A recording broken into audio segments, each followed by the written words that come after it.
चंद्रयान 3 के लैंडर विक्रम को चांद की धरती पर उतारने के दौरान आखिरी 15 मिनट रोमांचक रहने वाले हैं। हिंदुस्तानियों की धड़कन बढ़ाने वाला ये रोमांच किसी T20 क्रिकेट मैच के आखिरी ओवर के मुकाबले से कम नहीं होगा।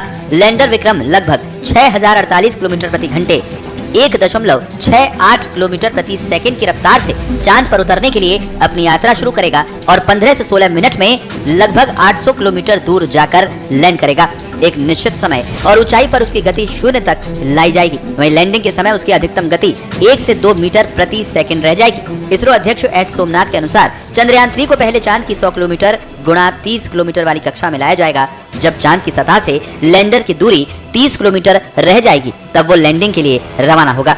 लैंडिंग प्रक्रिया 4 चरणों में पूरी की जाएगी। पहला चरण रफ ब्रेकिंग चरण होगा। ये लगभग 690 सेकंड का होगा। इस चरण में लैंडर लगभग 1.68 किलोमीटर प्रति सेकंड लगभग 6048 किलोमीटर प्रति घंटे की गति से यात्रा शुरू करेगा और उसे घटाकर 358 मीटर प्रति सेकंड यानी लगभग 100 किलोमीटर प्रति घंटे तक लाया जाएगा।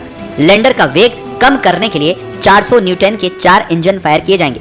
यान लगभग 690 सेकंड में लगभग 745 किलोमीटर दूर पहुंचेगा, जहां उसकी ऊंचाई चांद की सतह से केवल 7.4 किलोमीटर ही रह जाएगी। दूसरा चरण एल्टीट्यूड होल्डिंग चरण होगा। इसकी शुरुआत चांद की सतह से 7.4 किलोमीटर की ऊंचाई पर होगी। इस चरण में लगभग 10 सेकंड में लैंडर की चांद की सतह से ऊंचाई घटकर 6.8 किलोमीटर रह जाएगी। इस दौरान गति 336 मीटर प्रति सेकंड हो जाएगी। इस चरण में 740 न्यूटन के बराबर 4 इंजन फायर किए जाएंगे। तीसरा चरण फाइन ब्रेकिंग चरण होगा। इस चरण में लैंडर 6.8 किलोमीटर की ऊंचाई से अपनी यात्रा शुरू करेगा और चांद की सतह से लगभग 800 मीटर की ऊंचाई तक पहुंचेगा। इसमें लगभग 175 सेकंड का वक्त लगेगा। इस ऊंचाई पर लैंडर का वेग 0 हो जाएगा और वो कुछ देर तक मंडराएगा। ये बहुत ही महत्वपूर्ण चरण होगा क्योंकि यहाँ से लैंडर के सेंसर चांद की सतह पर लेजर किरणें भेजकर लैंडिंग स्थल का मुआयना करेंगे कि ये स्थल लैंडिंग के अनुकूल है या नहीं। इसके बाद वो चांद की सतह से लगभग 150 मीटर की ऊंचाई पर पहुंच जाएगा।